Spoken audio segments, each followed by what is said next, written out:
Viva Voz, com Vera Magalhães.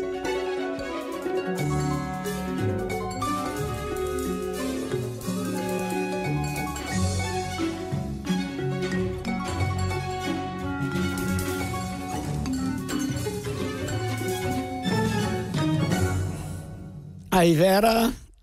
Tudo bom, Sardenberg? Boa tarde para você, para Cássia, para todo mundo que nos ouve e nos assiste. Boa tarde, Vera.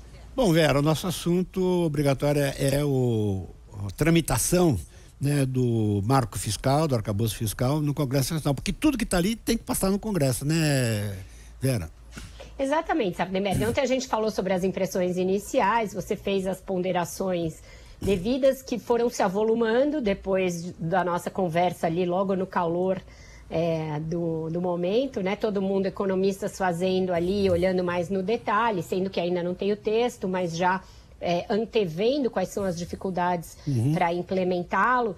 E tem uma dificuldade anterior à implementação, que é a aprovação no Congresso. Então, aí eu me debrucei hoje nessas conversas sobre essa etapa política da discussão do projeto e como que ela deverá ser. Em primeiro lugar, tem uma expectativa do governo de que a coisa seja rápida, e até o Arthur Lira, né, acho que interessado em acabar com essa ideia de que o Congresso está paralisado, falou em votação em abril, mas parece totalmente irrealista imaginar que essa proposta de lei complementar vá ser votada ainda em abril, por qualquer das duas casas. Pelo seguinte, semana que vem, quase não haverá expediente no Congresso. A semana já é curta por causa do feriado de Páscoa e ela está ainda encurtada porque persiste o impasse quanto à tramitação das medidas provisórias. Então, o projeto só vai para o Congresso, só vai ganhar materialidade depois da Páscoa. Uma vez mandado para a Câmara, ele tem de tramitar primeiro na Comissão de Constituição e Justiça e depois nas comissões específicas da matéria. Se tiver mais de duas comissões específicas na matéria, por exemplo, se ele tiver que ir para a Comissão de Finanças e para mais uma, aí se cria uma comissão especial para supostamente ganhar tempo e discutir tudo de uma vez. E aí ele vai para o plenário, pode ir com urgência constitucional ou não, isso apressaria um pouco a discussão, mas o fato é que se imagina que vai gastar o mês de abril com as discussões, mesmo porque a oposição vai ter interesse em obstruir. E vai aparecer todo tipo de emenda ao projeto, tentando desfigurar a sua cara inicial.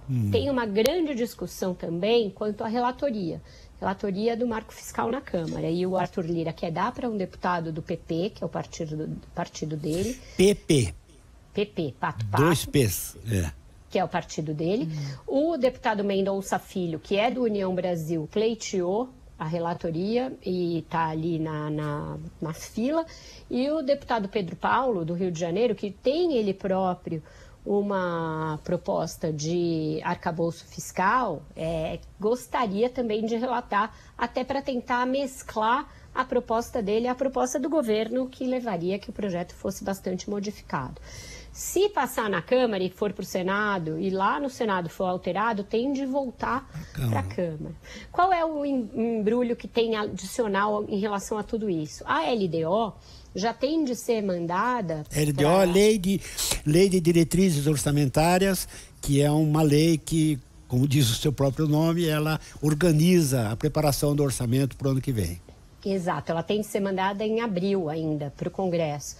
E ela já tem de contemplar as regras que estão previstas no arcabouço fiscal, porque é ali que vai se estimar a receita, que vai se estimar a despesa, e essa regra de que só se gaste até 70% do aumento das receitas já vai estar na lógica da montagem da Lei de Diretrizes Orçamentárias. Então, o governo vai fechar duas propostas mais ou menos na paralela.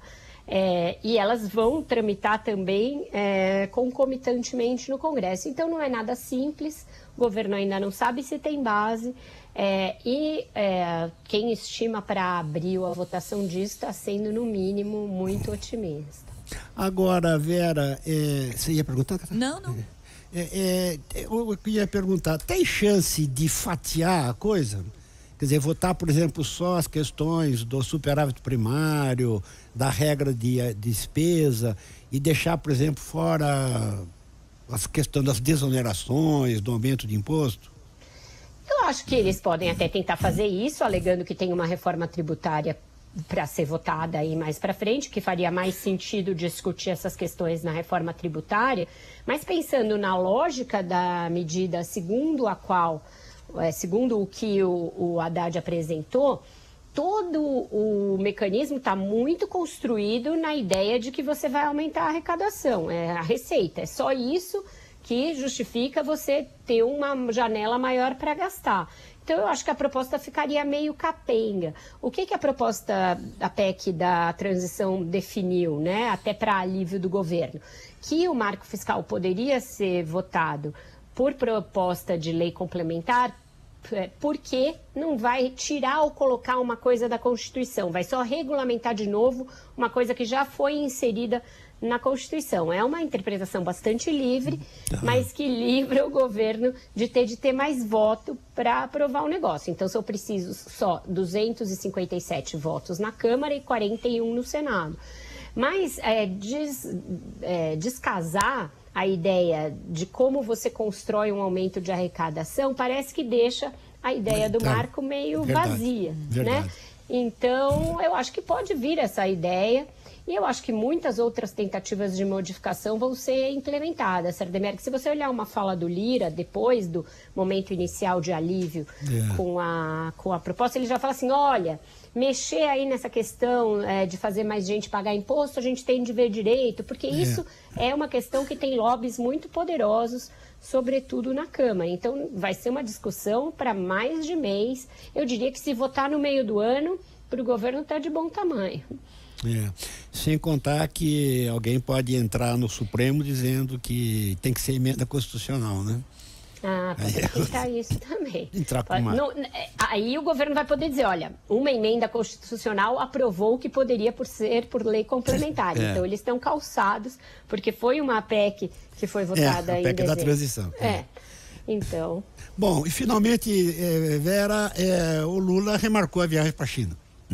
Remarcou isso, também é um fator que atrasa qualquer coisa, Sardenberg, porque ele deve embarcar logo no dia 11.